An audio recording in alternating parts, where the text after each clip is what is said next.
Hey, it's Nick daDamio back with you again. Hope you're having a great week. If one person going silent can kill your deal, you are never in control. Let me say that a different way. Most deals don't die because your solution isn't good enough.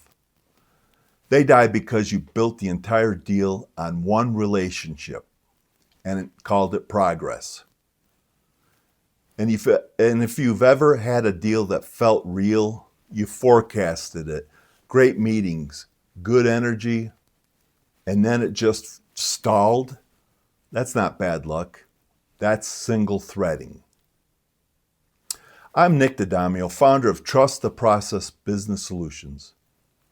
I've been in sales over 40 years. I've been on the top of the leaderboard, and I've also hit those seasons where deals dragged, pipelines got weird, and you started pressing. And I learned this the hard way.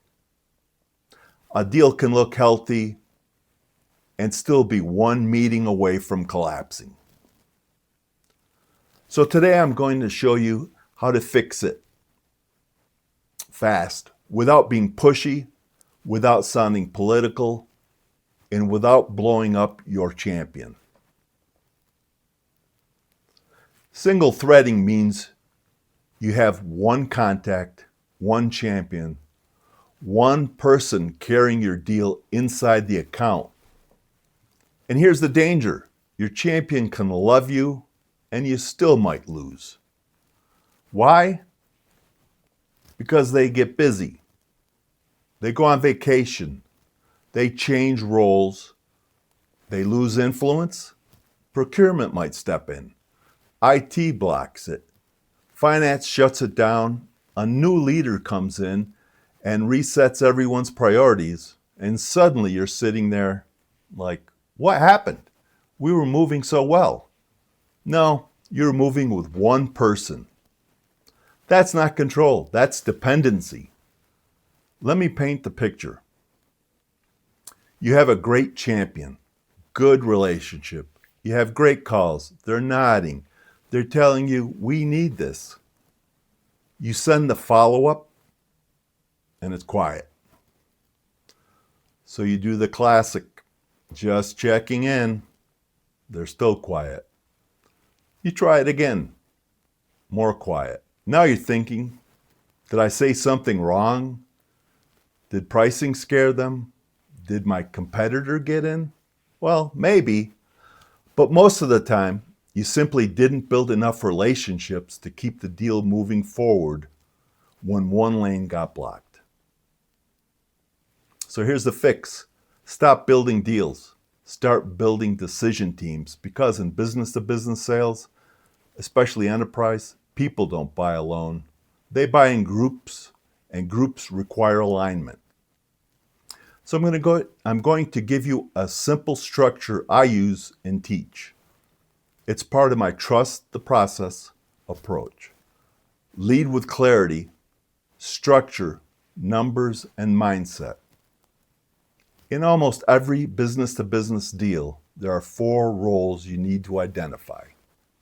The champion, they want it, they push for it, they're your inside voice.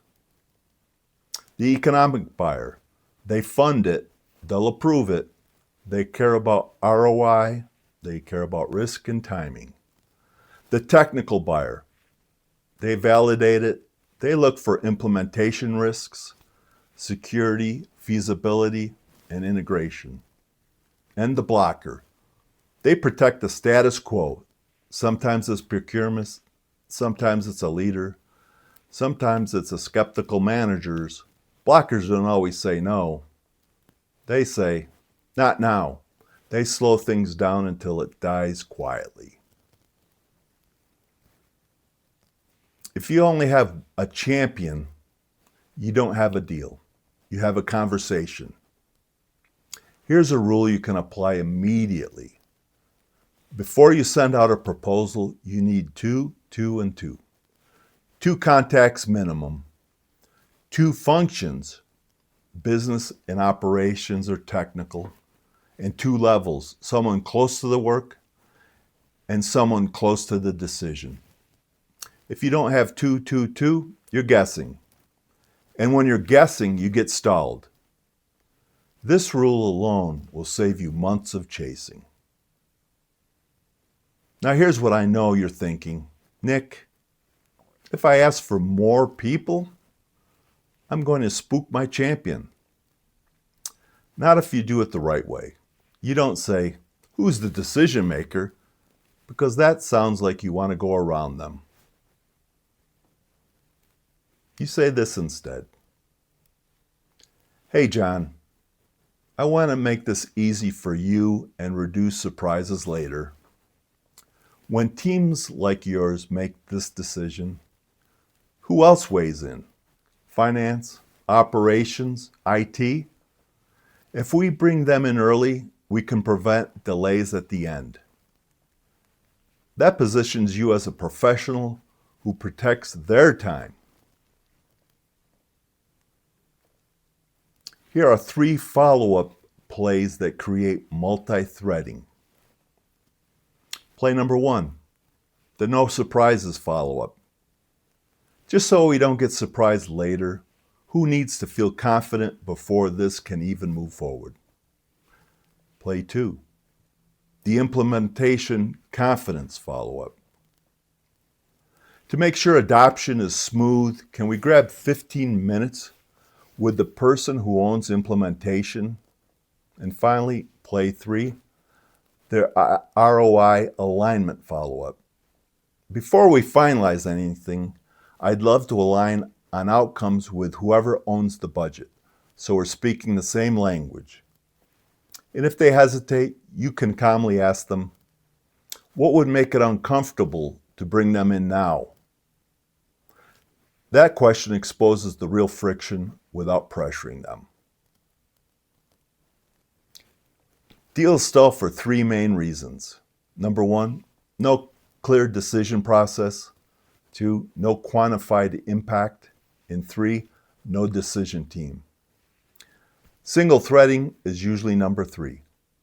And when you fix that number 3, you often fix 1 and 2 automatically, because the right people help define process and the impact. This is where the mindset comes in. If you're avoiding multi-threading because you don't want to feel pushy, I get it. But here's the truth. It's not pushy to lead the process. It's professional. Top performers aren't aggressive. They're clear. They're structured. They don't hope deals close. They build deals that can survive reality. That's purpose-led performance. If this was helpful, do 2 things right now. Subscribe to this channel, because each week I'm going to give you frameworks you can use immediately to create momentum and close deals stronger. And 2, register for one of my free webinars. The link is below. In the webinar, I'll walk you through my proven, trusted process system to go from stuck and frustrated to purpose-led top performer through structure, mindset, numbers, and how to lead deals without chasing. And remember this, if one person can kill your deal by going silent, you're not in control yet. So subscribe, grab your webinar seat. I'll see you inside that. And until next Friday, have a great week. Thanks for tuning in today.